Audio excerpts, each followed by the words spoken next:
person. I don't know. You told me this was going to be a short It episode, is. and we've already spent 20 minutes talking about your penis. Okay. Anything else you want to share about my penis? Please no. Okay. God, no. Anything else you want to share about my penis? My penis. My penis. Please no. God, no. Please no. God, no. Please no. Listen up. The views, thoughts, and opinions expressed in this podcast belong solely to the podcast participants, and not to any participant's employer, organization, committee, or other group or individual. This podcast is for entertainment purposes only. You know, for fun. So lighten up and enjoy.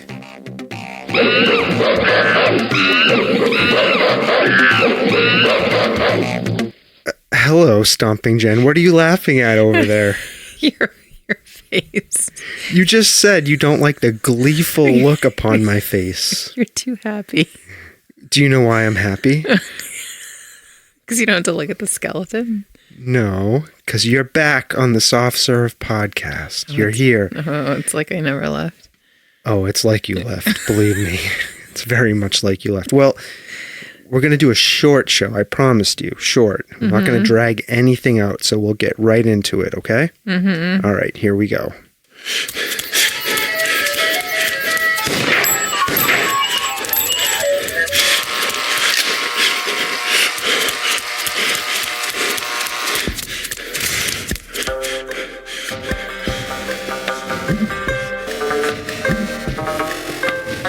The Soft Serve Podcast. Creamy, delicious ideas without the creepy truck.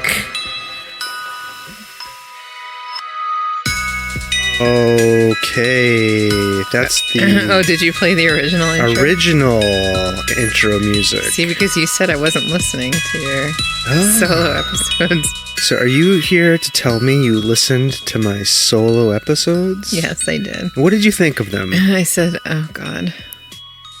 I guess I have to come back because you talk slower than usual when you're by yourself. Oh, slower? Is that bad? Well, I had to put it on 2 times, and that was normal. What? You listened to me at 2 times speed? And then it sounded normal. That is an outrage. Well, it's interesting. One of the very first comments we ever received on our show was that I had an unusual, halting speech style that people found disturbing. You talk very slow, but I think you talk extremely more slower. Sorry, that's not proper English or grammar. So you think I talk more slower when I'm by myself? More slowly, yes. And you find that disturbing? Well, I just want you to speed up. Get to the point. Quicker, faster. My brain doesn't work that way. I know it doesn't. I live with you. It's from...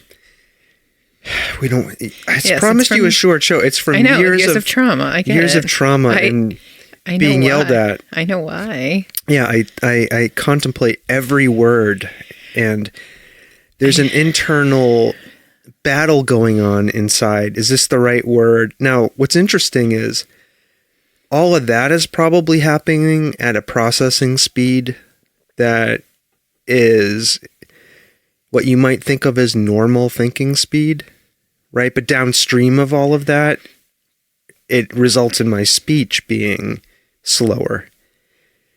I know why you talk slow, Yeah. but when you're trying to keep people's attention span, you got to talk a little faster. Yeah, but did you leave that original comment on the podcast? No. Now that, okay, you're revealing your true colors here. No. Interesting. I love you. I came on just to give you that little bit of feedback. Do I talk that slowly in real life? Sometimes. But we've had this conversation before. Yeah, but maybe people want to hear about that. I'm not sure that people want to hear about that. All right, well, I'll try to talk faster. I don't know if it's possible. I think you can. No. Normal conversation speed. I don't talk a lot in conversations. I just listen to people. And stare at them and nod. And make noises like, Wow, it's so interesting seeing you sitting over there. Oh my God, people. You should see his face. Describe my face. It's like so joyful. Is that joy or pain? Is for you, it's joyful. All right, so I've done 10 episodes by myself since I've returned. Oh, is it only 10? Only 10. Oh, okay. It just feels like more to you because I feel like so I broke slow. your streak now. I should have waited till There's 20. not a streak. There wasn't a streak. I just want you should have waited till what? Sorry. 20. Oh, why 20? I don't know.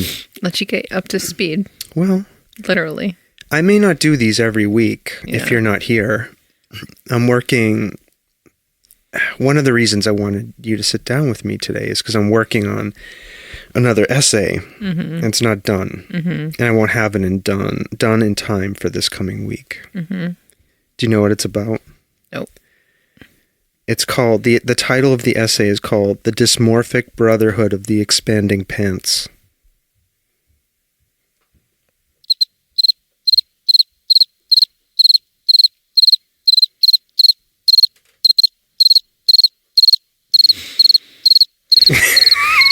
Any reaction to that at all? No, none. So, for the listeners, Turn off the crickets. Stomping Jen is just staring at me.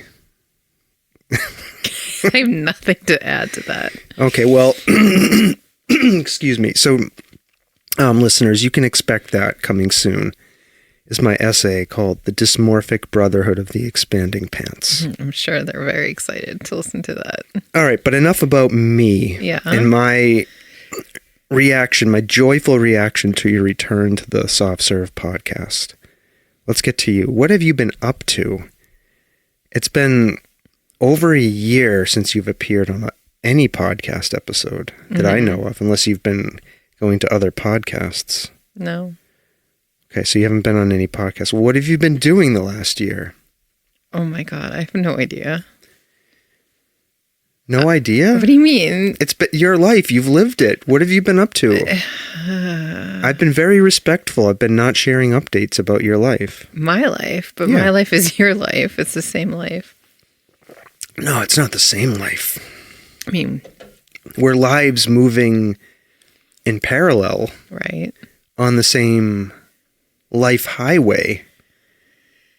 I mean, I'm up to the same old, same old. Our son went off to adventures. We had to launch him. Yeah. What adventures did our son go off to? I mean, like graduated high school, went Right. to college. Ted. Yeah. He's in college now. Right. And he spent a semester overseas. Right, Right. He went to Madrid, Spain. right. And then you did a whole podcast about our adventures. Did I? Didn't you? No. Yes, you did. I don't believe I did. I mean, I talked about it a little bit, but not in excruciating detail. It felt like excruciating detail. Oh, yeah. No, I did. I wrote a whole essay called The United States of You Assholes. absolutely did. Now you don't remember what you Well, talked about. Okay, it I'm wasn't. so glad I'm here to keep you on task. It wasn't about, yes, I get it. But you talked about going overseas. Yeah. It was We went overseas. in typical narcissistic fashion. It was about my thoughts and feelings and reactions to traveling overseas in relation to the national shit show. Right. Yeah, that's what it was about. But it wasn't like a travel episode. We've done those a travel before. episode. We don't need to tell people in excruciating detail about our travels. No, we don't. We don't need to tell them at all. Yeah. All right, so we got Ted off to college. He did his first semester overseas. We went and visited him. If people want to go listen to that, you can listen to that. It's my January 7th episode. You'll hear a little bit about that trip we took. Right. You know, one thing I didn't talk about in that reflection that I wanted to mention to people. Wait, did I talk about that? Oh my goodness. Yeah, I did. The plastic flip tops on the water bottle.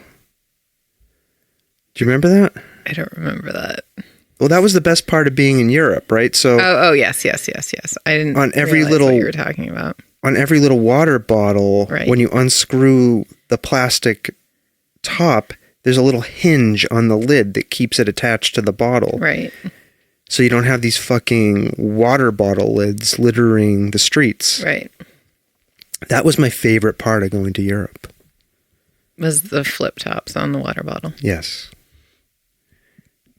I said to myself, these people, you just burped. I did These just people, burp. I don't want people to think it was me.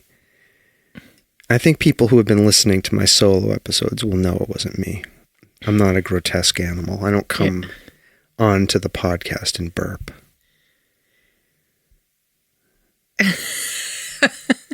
I'm so distracted. I'm just going to be really honest with you. What are you distracted by? So we had messaged Ted, and he is now texting back because I can see your text messages Oh, really? on the screen behind you. Oh. Do you want to pause No. and look? No. Do you want me to turn this off behind me? Oh, it's just distracting because I know it's him, which is just funny. Well, hold on. Let me minimize this. He's like having a whole conversation over there. All right. Well, there's nothing. I just turned that off. There's not much I can do. Anyways, we launched the kid. Yeah. That's interesting.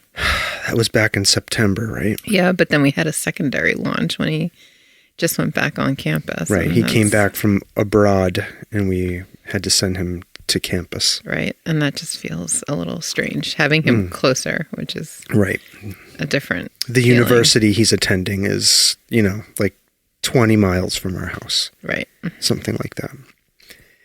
Yeah, that doesn't bother me at all, to be honest. It's just, it has a different, it feels more awkward in a way.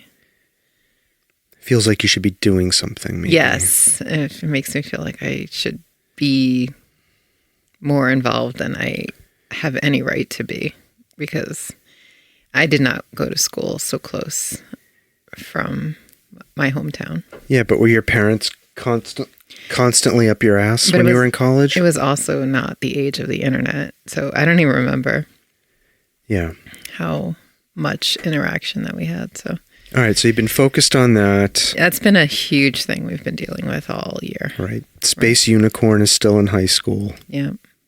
That requires a lot of time. Right. We're dealing with that. We have to drive again.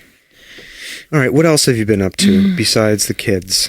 I successfully reran for a third term on the select board. You did? Very exciting. Oh, that was last spring, right? Mm-hmm. Okay, congratulations. Mm-hmm. Madam Select Person. So fun. Okay. So you're still involved in town stuff, yeah. Local politics. Yeah. Okay. Well, thank you. Mm-hmm. It takes a courageous person in these days and times to get involved in politics. Yeah. What else? I don't know. When other people are quitting their involvement in politics, you step in. Oh, boy. Right? Uh-huh. That's what you did. You stepped in. I stepped in, or I didn't step out. Or you stayed in the circle. I stayed in the circle. You didn't step out. I didn't step out of the circle. I didn't. I missed my bus stop. Maybe you don't deserve as much credit as I'm giving you then. Thanks. You stepped out. No, you stayed in. I mean, you didn't step out. You're so confused. You just stayed in the circle. You didn't step in or step out. Uh-huh. You did nothing, really. I mean, I had to run. I had to run a successful campaign. I could have lost. Okay. Well, all right. Well, I did not lose my bid for re-election. All right. Let's come back to congratulations. Anyways. Okay. What else? I mean, as the world is slowly falling apart around us, we get to stay and keep ourselves entertained by going to live local shows, music, theater. What live local shows, music, or theater have you gone to? I mean, this past year? Whatever you want to tell us about. I don't know. What was the highlight of last year's slate of concerts? I don't know. We saw the Wu-Tang Clan. Was that last year? It was last summer. This July? past summer. Yeah. Oh, that was like the loudest concert I've ever been to. Yeah, I had earplugs in, and it was still too loud. Oh, we saw Deftones. That was loud.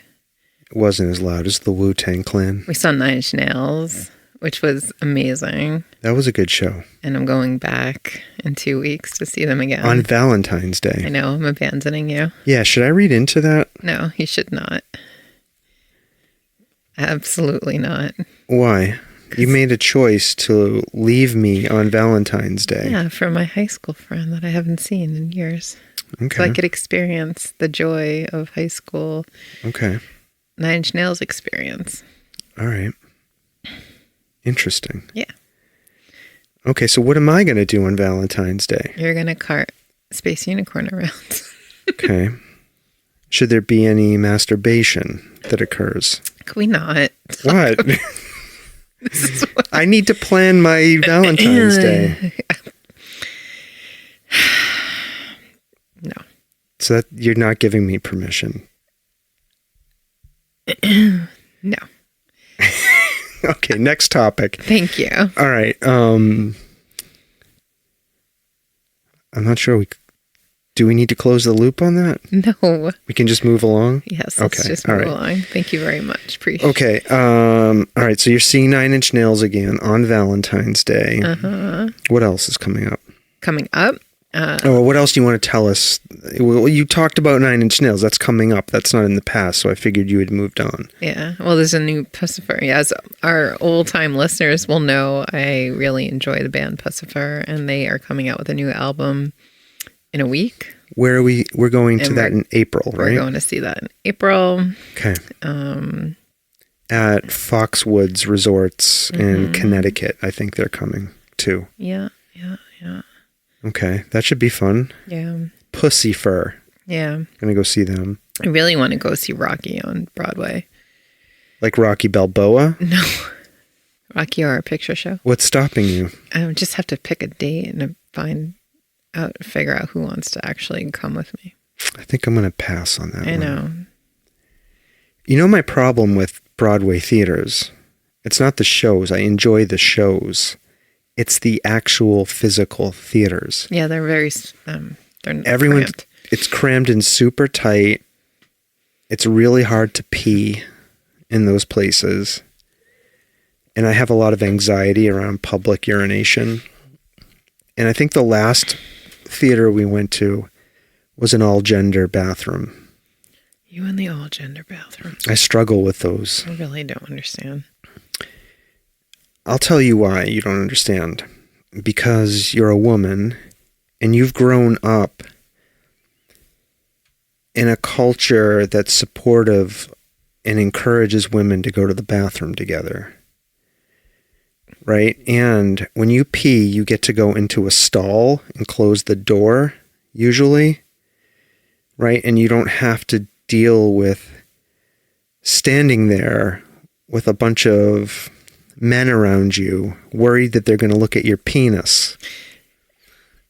The thing that I find funny about this statement is you are constantly bringing up how you were in the army and you had to stand in line naked for showers. And I feel like that experience alone should have desensitized you to feeling like exposed in a bathroom. Well, when you're standing in a line naked, ass cheek to genitals, right? 50 people deep waiting for the showers, you don't urinate. You're missing my point. What's your point? I'm desensitized to standing in lines of naked men. You could go put me in a line of naked Peeing men. is normal. Everyone pees. Everyone poos. Well, I'm abnormal. You know this about me. I know. I was just trying to break you of your pee shyness. Nothing helps. Why don't you go in the stall? Is there like a stigma around men going into a stall? I think so. Why? I don't know. I feel there is. That's why I think an all-gender bathroom would be easier for you. Because you think so? Who cares? Just go in the stall. I'm just very self-conscious about everything. Yes, I'm well aware. I feel like people are listening to me and they're like, he's taking too long to pee, and then that makes it worse. And then I have to sit there. So my new method... Nobody cares. My new method, okay, is this is easy for a man to do when you need to pee. I'll go into a stall, right? Yeah. Especially if I'm... Okay, there are times when my bladder is full and the pressure is so urgent that I can just walk in and pee. Yeah. Right? That's easy peasy, lemon squeezy, right? Literally. There are other times where it's sort of on the fence. Like, am I going to be able to go in here and pee? Right? So I've devised a new method in those situations. You wait till your bladder is going to explode? No. I go in, right? I'm able to get my penis out of my pants without touching it. You have to. Right? I can just pull the pants down below my balls. So my penis is hanging out there. And then I'll take my phone out and I'll look at my phone and I'll do a breathing exercise to distract myself from what's going on around me. And then I'll usually be able to pee. Right? And then when I'm done peeing, okay, I put my phone away. I don't want people to think I'm touching my penis and then touching my phone. I put the phone away, right? And then you may know this, after you urinate as a man, especially an older man, you got to shake the drops off, right? Make sure everything's out of there. Then I'll shake. Then I can go wash my hands and rejoin society. This is my newest coping strategy. Great. Is it working? No. Sorry. Sometimes that doesn't even work. I'm so anxious. Especially if there are like loud people talking. That would make me feel even more comfortable-er. More comfortable-er? That's not a word. You forgot how to talk. You accuse me of having problems speaking, and you're just sitting over there like, me no understand. Okay, well... I would be even more comfortable if there were loud people, because then they would be covering up any noises that I would be making. Right. I don't know where this came from, because I feel like, to your point, when I was younger and like in the army and stuff, I did not have these problems. I think the very first time I remember experiencing pee shyness, it was in the army, and I had to take a surprise drug test. And so like we were all lined up, and you have to like go into the stall with the sergeant, and he stands there and watches you pee into the cup. Like he has to see the urine come out of your penis and go into the little cup. That sounds traumatizing. So you think this was the traumatizing? I do think so. I think you need to talk to your therapist about this. Oh, I'm seeing him this week. Oh, there you go. Do you think he'll try to make me do some kind of desensitization therapy? They have that. What is that? What? Desensitization? No. What's the name of that therapy? Exposure? EMDR or something? You want me to get electrocuted so I can pee in public? No, it's not like electrocution. EMD, electronic music dance? No. EMDR? There's like a thing that like helps you, like it like rewires your brain or something. You should ask him about it. I think that's called mushrooms, and psilocybin does that. You know what you should do? What? Take a bunch of mushrooms and then go to every bathroom in a 5-mile radius. You know what? And use it. That is a genius idea. Hopefully that'll knock it out of you. All right. Anyways, I don't know how we got on my urination. I don't know. You told me this was going to be a short episode, and we've already spent 20 minutes talking about your penis. Okay. Anything else you want to share about my penis? Please, no. Okay. God, no. Well, let's talk about things anything else you want to share about what you have been up to? People want to know. People have missed you, I think. Although the feedback has been mixed, despite your excoriating... I just think you need somebody to push you along. But despite your excoriating feedback about my pace, the feedback was mixed. Mm-hmm. Some people said they really enjoyed me by myself. They described the experience as being soothing, relaxing. I like the story you read. Apparently I have a really nice voice. What do you think about that? Yeah. So... Because I hate my voice. When I hear it, I want to rip my ears off. God, you hate everything about yourself. Are you my therapist? No, but we're not doing that. No, we're not. What story did I read that you enjoyed? The Here and Not Here. Oh, yeah, that was a poem. Yeah. Anyways, I really enjoyed that. Thank you. I appreciate that. But I do think, and I've always thought this, you need a focus area. Focus. Yes. And like maybe map out the content. I do that. I have an outline. But like... I'm looking at an outline right now. No. Sorry. Like, what do you mean? Map out the content. Like we did the list for a while, and we did the interviews for a really long time. Yeah, well, I'm trying to. So you need to like, it's not like a movie podcast or a book podcast, or is it like a general trivia podcast? Like, this is not a trivia podcast. You know what I mean? Well, I mean, the podcast, maybe this is why it has failed. You need like a structure. Right, but I don't want to structure anything. I know, you don't want to structure anything. So that probably will never happen. Right? I think beyond this round 2, if we can call it that, because we went like 5 years, then took a 2-year break. If this second push at doing this, once this fails, that's going to be it. Going to shut it all down. Well, I think, but there's something that you enjoy doing this.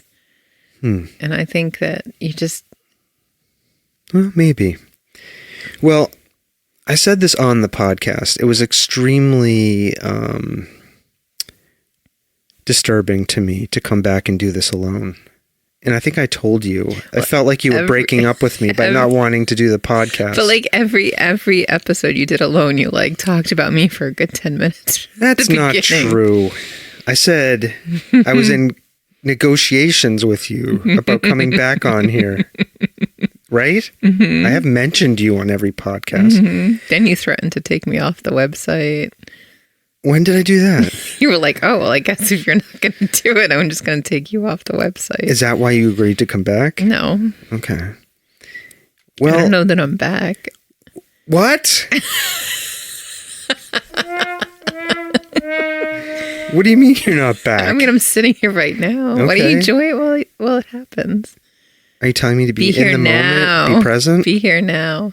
All right. Anything else you want to share? I'm trying to move us along and stay focused. Anything else you want to share? You can move on. What have you been up to? No, I'm good. Okay. I will mention on your topic of seeing live music and arts, the other show we're going to this summer is Guns N' Roses. Oh, and who's opening for them? You forgot already. I have no clue. Public Enemy. Oh, really? Yes. I don't care about them. I just think it's funny. Why? What's funny about it? I don't know. It'll be a fun show. Maybe. I don't know. We'll see. Well, that's going to be in New Jersey, right? Mm-hmm. Yeah. I still got to get us a hotel for that situation. Mm-hmm. Is that near Asbury Park? No. It's not. No, I'm very sad about Asbury Park lately. Why? What's happening in Asbury Park? They're trying to... Well, let's remind people, Asbury Park is one of your favorite places. Yeah. Okay. Now, what's happening at Asbury Park? So, it's been... So, when I met you, it like went into a decline in the 80s. And then when I met you and I took you down there, you were like, I don't know why you're obsessed with this it was garbage boardwalk. Bruce Springsteen wrote a song about this. Yeah. It was a city in ruins. Yes. So what's been happening is that like a lot of interesting experiences across the country is that it has a revitalization of sorts that has started in the arts, right? So there's been a lot of like artistic murals and like cool like stuff happening. So it's been going through a bit of like a revitalization in the last couple of years, which what happens is that it attracts people with lots of money to come in and snatch up properties. And then... Don't they call that gentrification? Yes, it's called gentrification. Thank you. White people come in mostly? So long story short, there's some like historic architecture that is still left. There's a couple of buildings. There is the Paramount Theater, which is an old school, like actual theater. It's a beautiful building. It's a beautiful building. And can I just describe this to people if this is the one I'm thinking about? So Picture a boardwalk, right? You have miles of beach, right? And the wooden boardwalk. Yep. And the boardwalk goes right up to the building that this theater is in. Yep. And it's like open. It's like a big arch, and you can see straight through the middle of the building to the other side of it. Yeah, so that's the casino. That's the other casino. side. So one side is, so the Asbury Park stretches from, it's longer than this, but on one end of what people think of as the stretch of the Asbury Park Boardwalk is one section. On one end is the Paramount Theater, which is active, has stores in there. They still sometimes have shows in there. There's some restaurants in there. Yeah, that's the building I'm talking about. Yeah, with the shops. Yeah. Yeah, and there's a coffee shop in there now. Yeah.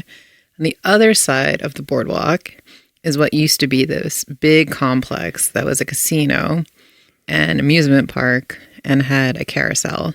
Yeah. No, that's not the one I'm talking about. I was talking about where You're the talking theater about the is. Paramount, yeah. So what's happening is the casino is being used as like artist studios, and they have some stuff that sometimes happens in there. But then the casino, they knocked down a whole bunch of the buildings around there as part of the complex.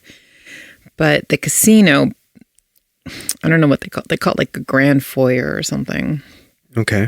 That is just literally wide open. Remember we saw the art installation Oh, yeah, I know what you mean. with the strings hanging down. That place still looks like a bombshell, like a bombed out Yes. building. It still looks like a bombed out building. So long story short, it was purchased by this big multi-billion-dollar conglomerate. I didn't know that. Like 10 years ago, and they were going to do this big reimagining complex. They had a whole concept.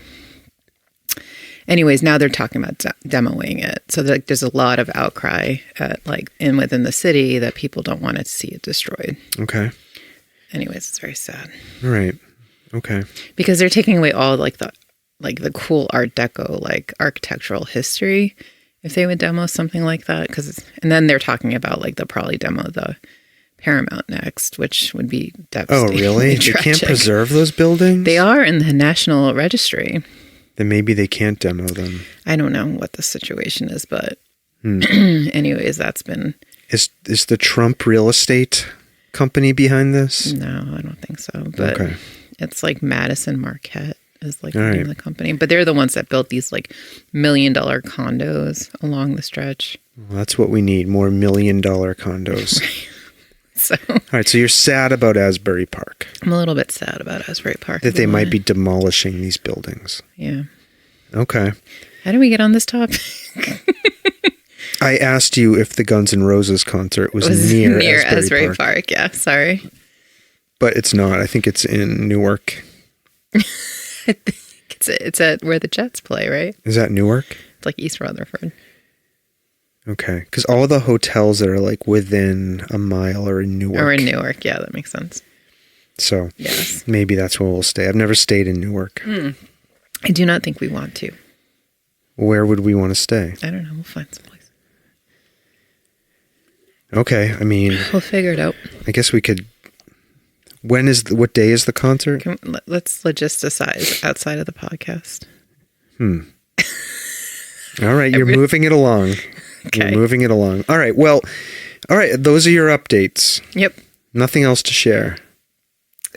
Is there something you want me to share? No. Just before we move on, I want to make sure you've had an opportunity to tell people what you've been up to. I think I'm good.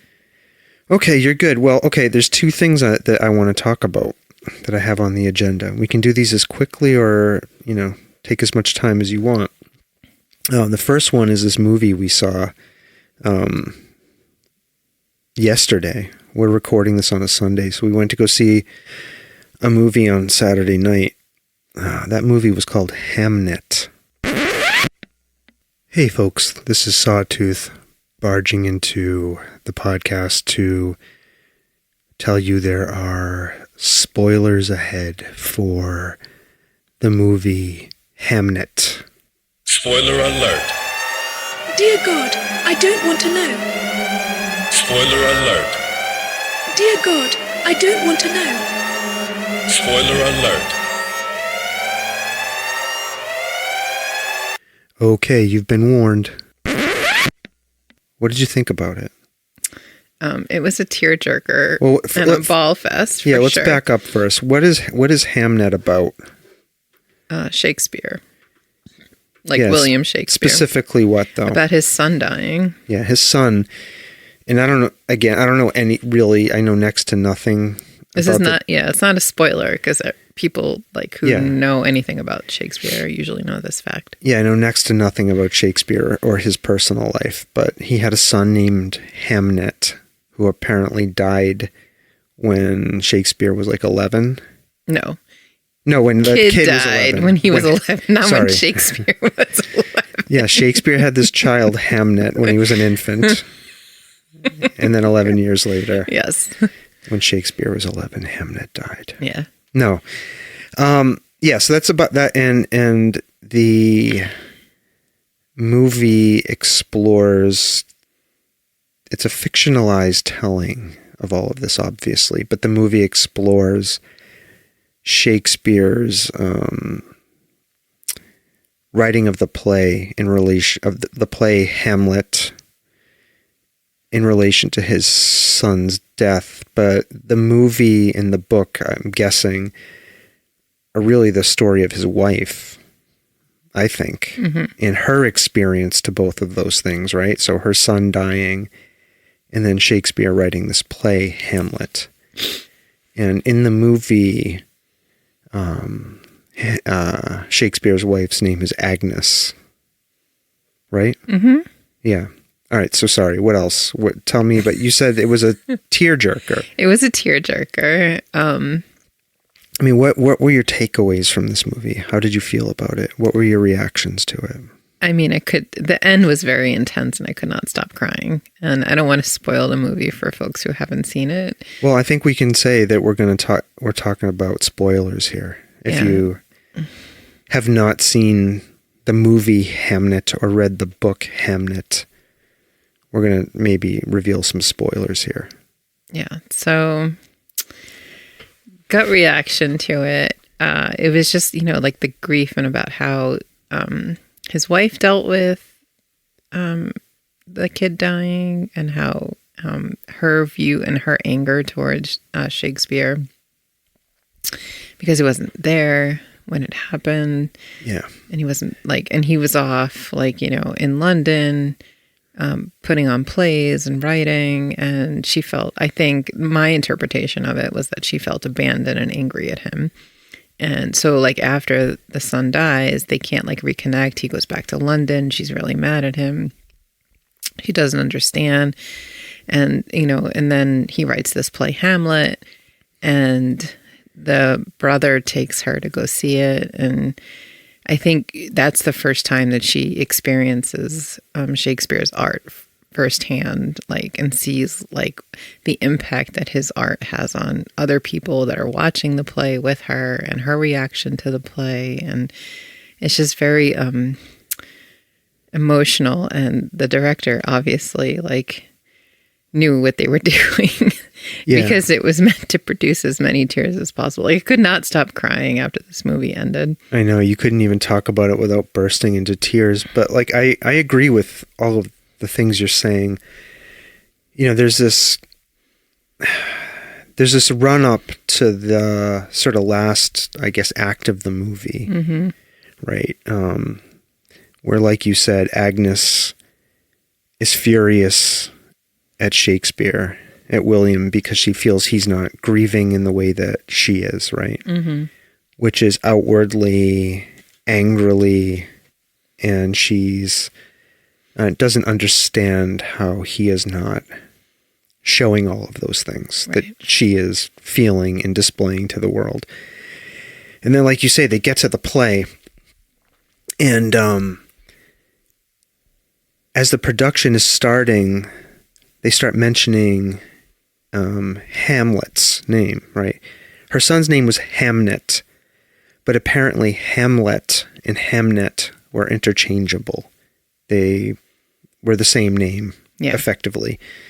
It's like Bill and William, right? Right, or Jack and John. Jack, no, Jack or Jackie. Sure. Right, so, but anyway, so she absolutely loses her shit like the very first time the name Hamlet is said. And then the actor who is playing Hamlet, her son died when he was like 11 or something like that. Then when the actor who's playing Hamlet comes out, Hamlet is a character like in his 20s. Yeah.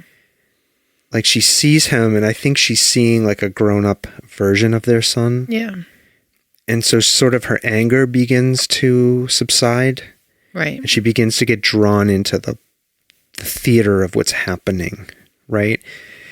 And Shakespeare, in this rendition of Hamlet, is playing the ghost, right, of Hamlet's father, who comes to talk to Hamlet, about what has happened and how he died, right? And I think there's something in seeing her husband playing the ghost, talking to this like fictionalized version of their son, that begins to kind of move her. Right. And like for me, right, and then, they're going through, the actors are going through the dialogue of the play and different scenes, that we all know, right? To be or not to be.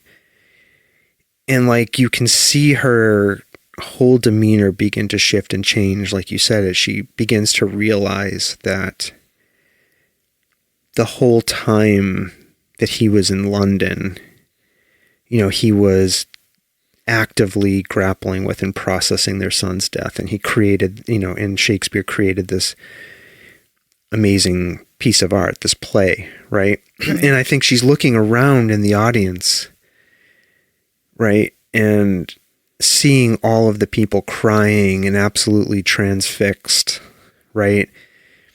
And that moment connects back to something somebody said to her earlier, which is this play Hamlet, it's all anyone's talking about. Right. Right. And she's like, I thought he just writes comedies. Why would and the guy's like, no, this is a tragedy.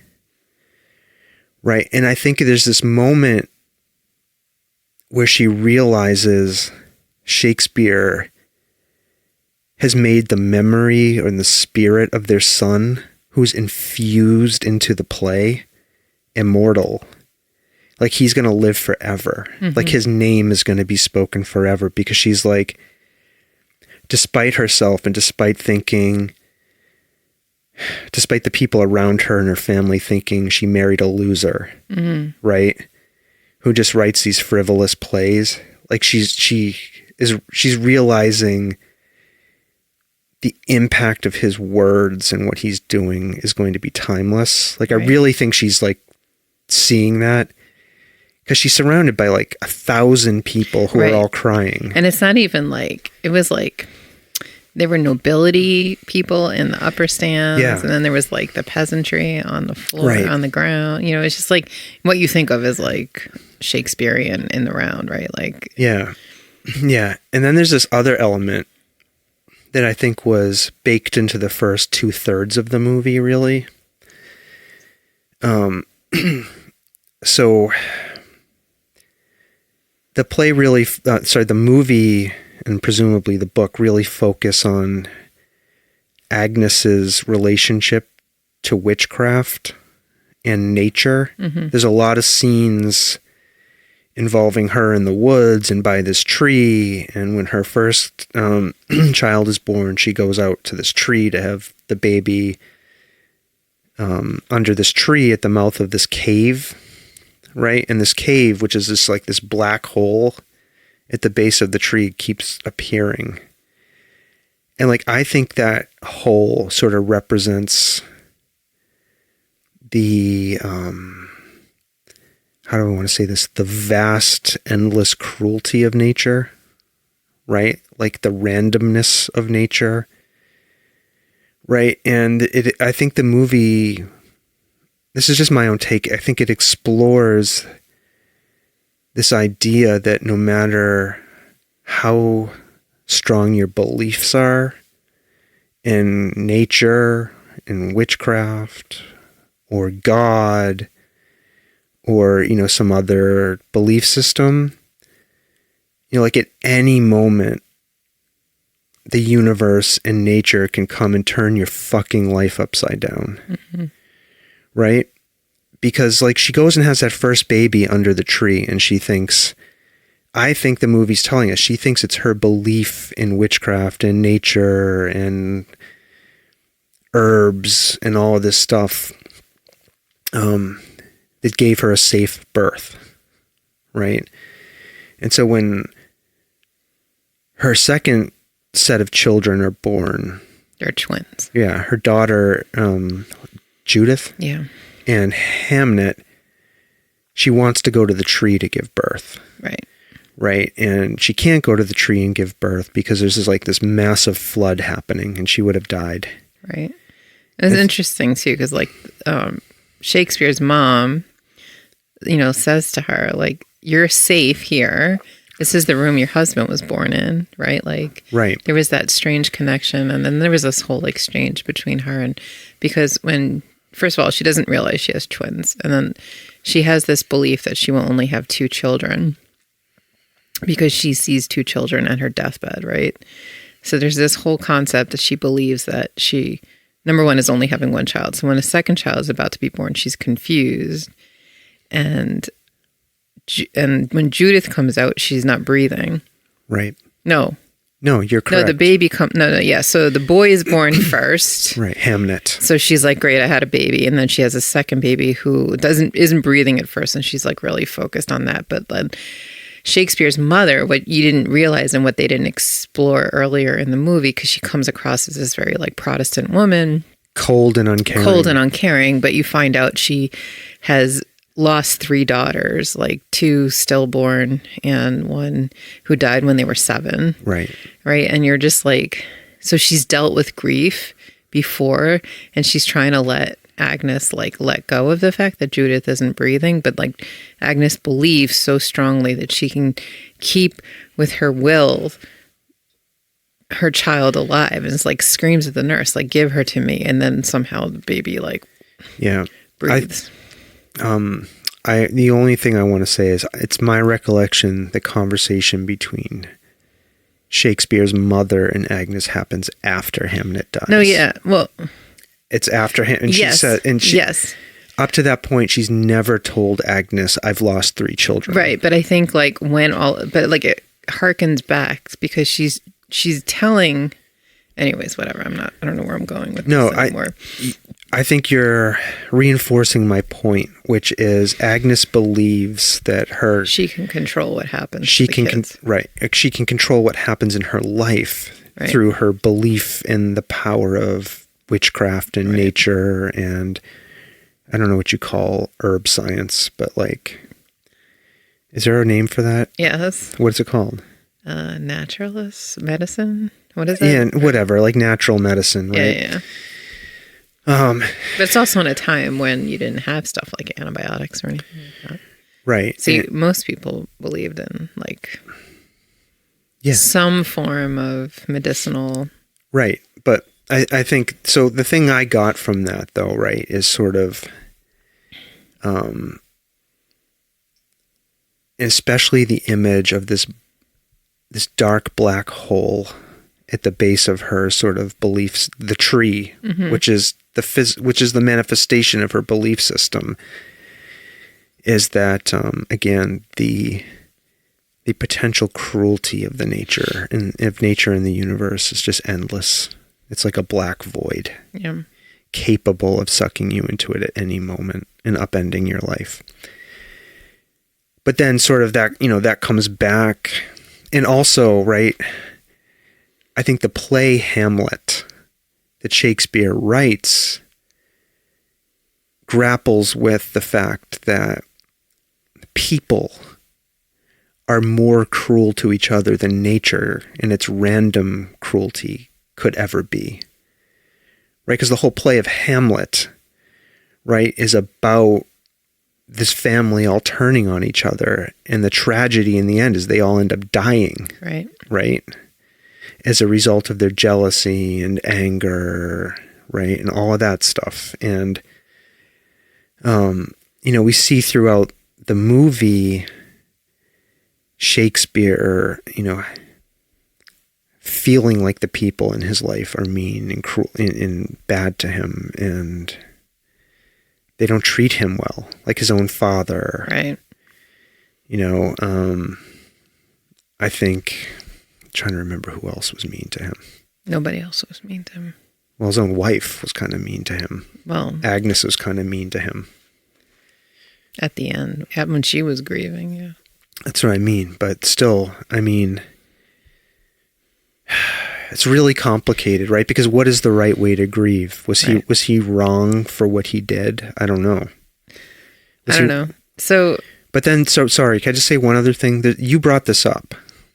And I want to remind you of the point you made to me last evening on our drive home, which is sort of like one of the first moments they realize that maybe Shakespeare wasn't just off fucking around while everybody else was grieving and struggling with the loss of Hamnet, is they go to his apartment, right, that he's living in London, right? And at this point in his career, he's like incredibly famous and wealthy, right? He built his family this enormous mansion, like near London, where they're living at.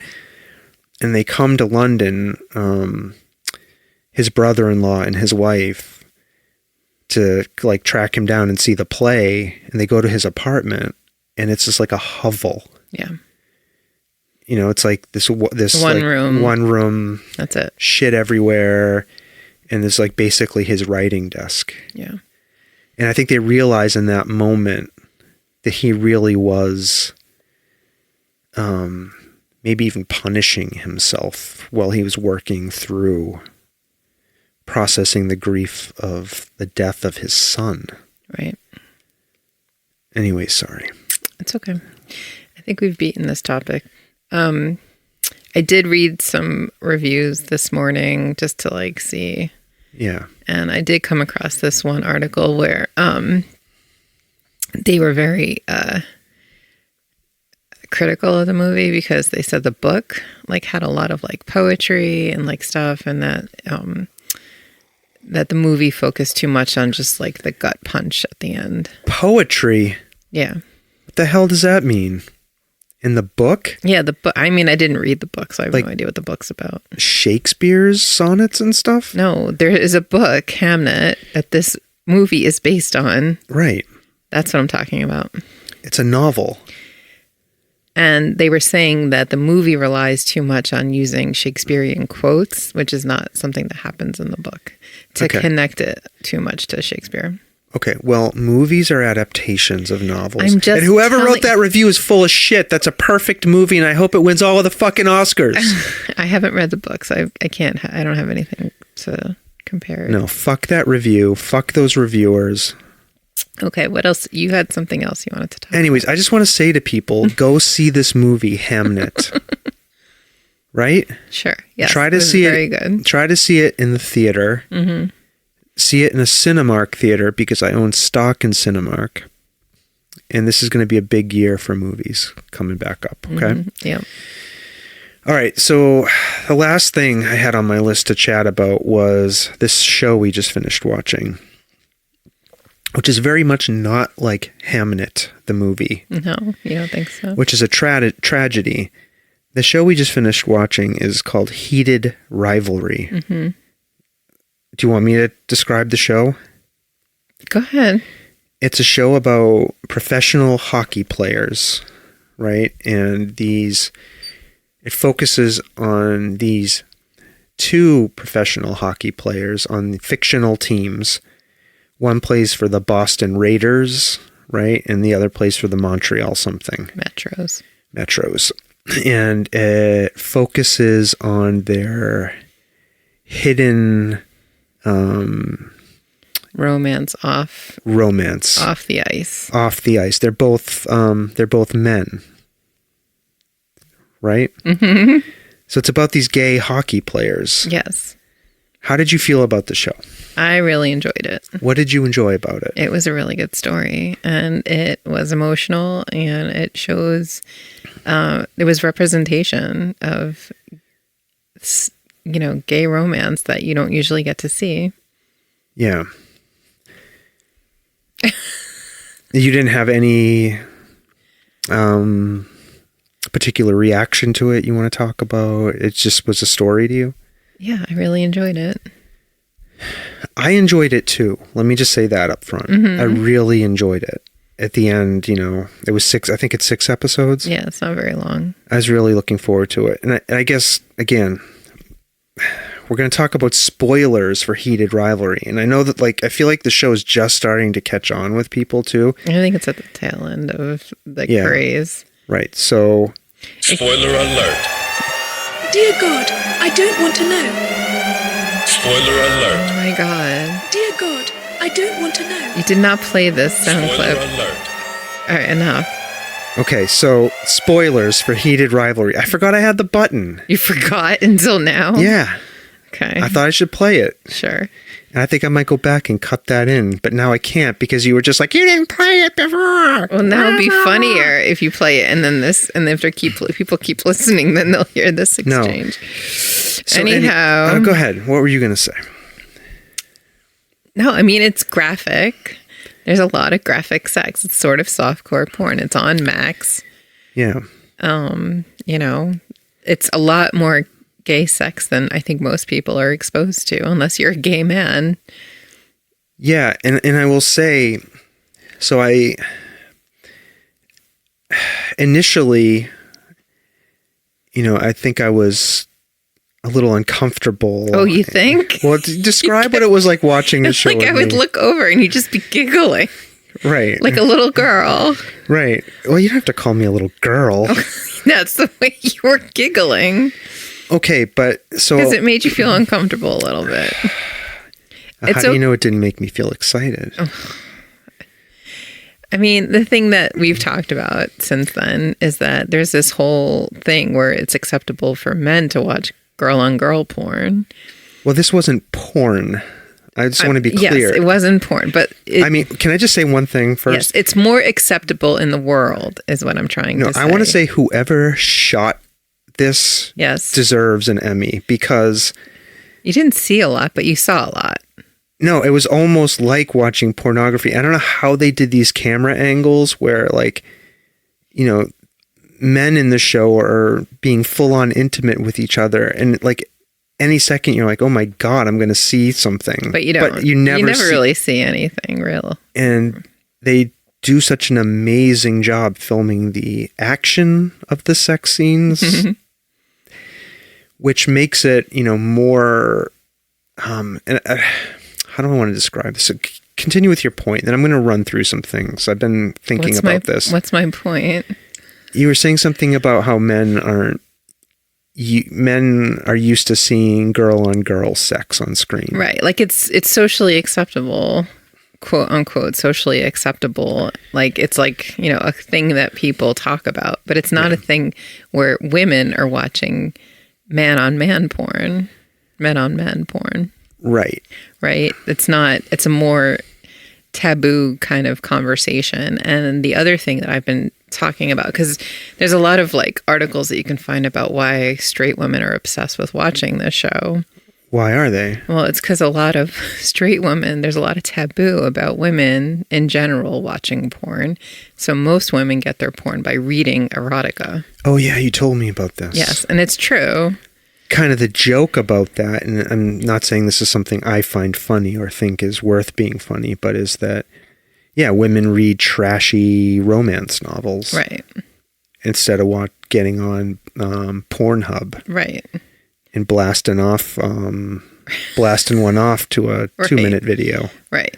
Right. Right. Okay. I'm not saying all women do or don't. I'm just saying in general... Yeah. On the average, or people don't admit to watching porn, but they'll admit that they're reading these trashy novels. Yeah. And, part of me, as I was sitting there, like you said, giggling like a little girl, at least when the show started, right? Yes, you did get better as the show went on. Well, it's because the show centers male-on-male intimacy, right? In a way that straight men are not accustomed to, like you said, right? And it's not just sex. Right. It's the intimacy, right? Yeah. And because, there's a lot of, how do I want to say this? A lot of foreplay leading up to the actual sex, which is a form of intimacy, right? Mm-hmm. And there's a lot of like post-sex intimacy, right? Like, And then there's the point where the relationship shifts and they realize it's like a serious thing that they're it's involved more in, right? right, and it tracks the arc of any other kind of relationship, Right. right? It wasn't just like a, wham bam, thank you, ma'am. Right, it goes through the lust phase, right, and then into the more committed phase of sort of mature love, right. So I thought that was pretty interesting. I was really trying to think about that, I like romance, like stuff that does, like my favorite show on Netflix is what?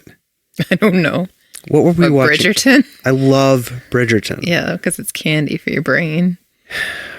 Okay, but all of my male friends, Yeah. straight male friends, hate that show. Yeah, because it's foofy. Why do I fucking love it? Because it's so... Like, I love the bright colors. Yeah, you like the music. I love the costumes. Right. I love the balls. Yeah. Like, That's okay. I enjoy, It's candy for the eye. It's right. I mean, Yeah. it is. It's like cotton candy. Yeah. It's TV cotton candy, and I love it. Yeah, and it's easy to get lost in cotton candy. Yeah. It's the reason why a lot of people like to read like very surface level, like, they're shitty books. They're not like, you don't have to think too hard. Just like read it or whatever, or you consume it in a way that you don't have to, you can get lost in it without having to think about like anything in your life at the moment or, what's going on in the world. So it's easy to get lost in a show like that. Yeah. Back to Heated Rivalry though, right? And I don't want to, so I was doing some reading about this, like what are the aspects of that show that might make straight men uncomfortable? And sort of another one that came up, we touched on most of these, was that it portrays the rivalry between these two men in a way that kind of blurs what masculinity is, or what we think of what straight men think masculinity is, right? Like, so both of these characters, right? Well, there's actually three hockey players in this series who are depicted as being in the closet gay men. Yeah. Right. But they're all like what we would think of as incredibly masculine athletes. Right. Right. And they're not depicted as effeminate men. Right. Right. Like you and I think that makes straight men uncomfortable is my guess. You think so? Are they threatened by that? I can't. Or is it in their head? Sorry, are they nervous that it defies the definition that they're accustomed to? Yeah, or the societal expectations of what. It's like the same as like the difference between like a butch lesbian or like a femme lesbian, right? Like there's like, so people are people, right? But I don't know, right? Because I'm not gay and I have never really been on a sports team. But I would imagine that that environment wouldn't not very encourage and welcome gay men who maybe present as more feminine. Didn't they also explore this in Ted Lasso? There was a whole thing about a gay character. Oh, yeah, they did, didn't they? I think it's a male sport in general kind of conversation where there's not a lot of representation because people feel like they can't do both. Yeah. Because there's supposed to be these role models. Yeah, this has been a problem. Right. Yeah. And I think there have been a few instances of gay male professional athletes coming out Right. right? And kind of having mixed experiences with that. Right.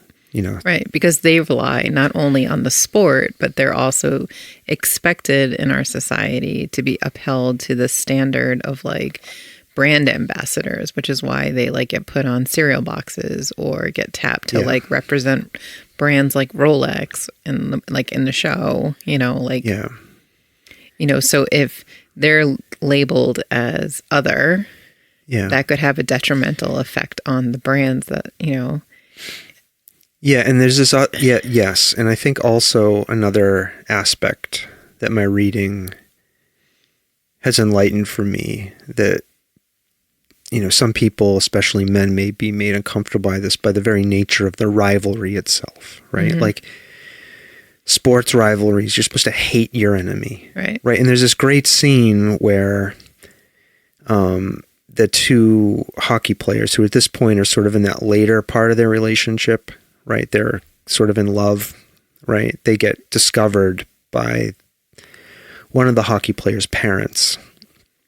And she's more upset. The mom. The mom is more upset because her son is in love with somebody from the rival team. Right. Because she's so into hockey. Yeah, she's so into sports. And she's like, I thought you hated him. Right. He's like, no, I love him. Right. And so he's this really funny moment, I think. Yeah, I don't know. Anyways, so at the end of the day, you enjoyed it. Yeah. I did enjoy it. Oh, I hope there's another season. I'm glad that you decided to sit down and watch it with me. Yeah. There is, I think, going to be another season. I don't know what they're going to focus on. Oh.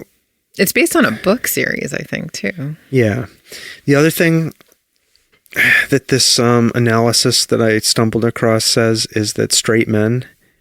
Sorry, I just want to make this point because I think it's true. Straight men are not taught how to watch male queerness or male on male love without feeling awkward. Mm-hmm. Right? This was certainly true for me as somebody who grew up in the 70s and 80s, in the early 90s, like my formative years, is that, you know, straight men grow up with male gayness framed through jokes, right? Blatant stereotypes, discomfort. What we see of what we see of gay love is often through porn, right? Or depicted in a rom-com as like the leading ladies, like BFF or whatever. Yeah. With her gay best friend. Yeah, and not that this show, Heated Rivalry, is some sort of handbook for, you know, for straight men to think about, how to think about, see, I'm not even like comfortable talking about this stuff because I feel like I'm going to say the wrong thing. Straight men to think about like men loving each other. Like, you know, like. I think we should watch Will and Grace. You ever watch Will and Grace? No, what's that? Oh boy. Yeah. It's a TV show that ran for many years. Okay. Well, anyways, yeah, I ended up loving the show. Mm-hmm. And at the end, I was like truly invested in these characters. Mm-hmm. You know, I really enjoyed it and I highly recommend it to people. Good. B+. B+? Yeah. All right. I'm not a hockey fan. Like that element of it to me. It wasn't about the hockey. Okay. Whatever. Anyways. What would you give it? Oh, I don't know. I don't rate TV shows. That's silly. Okay. All right.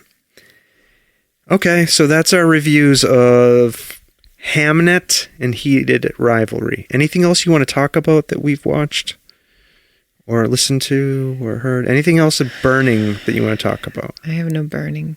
No? All right. Well, let's end where we started. How does it feel to be returning even just for one episode? It's just like riding a horse. What do you mean? Just like riding a horse. Oh, you said my name. Everybody knows your name. No. Nobody knows your name anymore? Yeah, I have to mark this one. Okay, fine. All right. It's just like riding a horse, Sawtooth, Frank. What, I mean, are you sitting here thinking to yourself, I shouldn't have come back. This was stupid. Why am I doing this? My life was so much more peaceful without sitting down and talking to him. Because let's face it. I mean, I don't think you've had a real conversation with me in the last 2 years. What are you talking about? This is the only time we talk to each other in any meaningful way. Wait a second. We're basically rehashing the conversations we've had over the last 2 weeks. What are you talking about? Okay. You're really going to tell people that we don't talk to each other Do you know in why any I'm meaningful glowing? way? This feels like makeup sex. Oh my God. It's like a makeup podcast. Oh my God. I thought we were over because you didn't want to do the podcast. Jesus Christ. And now here we are, pinnacling together. Oh my God. Can we not? All right. Nothing else? No, I'm good. You're good. I'm Okay. good. All right. Short and sweet. It's only been an hour and 10 minutes. It's Okay? too long. It's 10 It's not minutes too too long. long. You got to cut 10 minutes off of this thing. Okay. All right, folks. So here's what I want to say. All right. You can follow the podcast on Facebook, Instagram. When I do solo episodes that are me reading an essay, I'm going to have those published on our Substack. I set one of those up. Oh. So I do have an essay on Substack already. You can go find it there. In case you didn't hear the episode or you would rather just read my essay yourself, you can do that. Okay. You can send feedback through Facebook, Instagram, however you want to do it. You can email us or me. Let's not pretend Stomping Jen's coming back. You can email me at softservepodcast@gmail.com. Our website also has a contact form. You can fill that out and send your thoughts in that way, okay?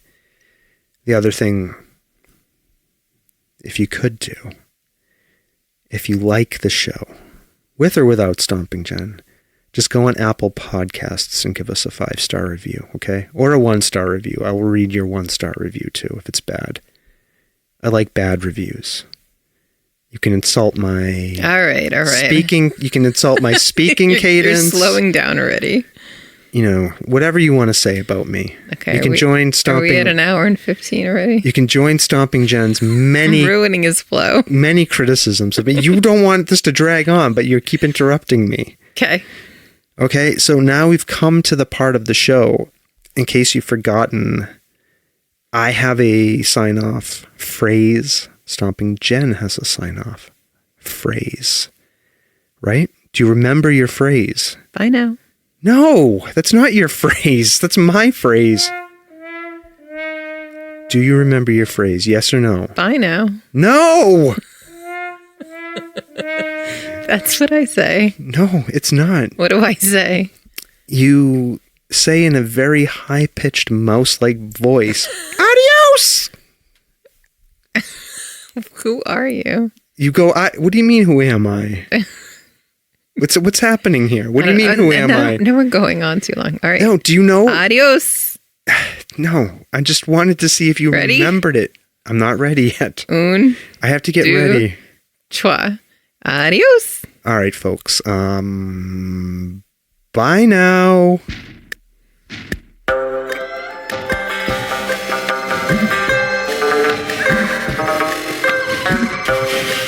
This world of ours, ever growing smaller, must avoid becoming a community of dreadful fear and hate. Those who have freedom will understand also its heavy responsibility.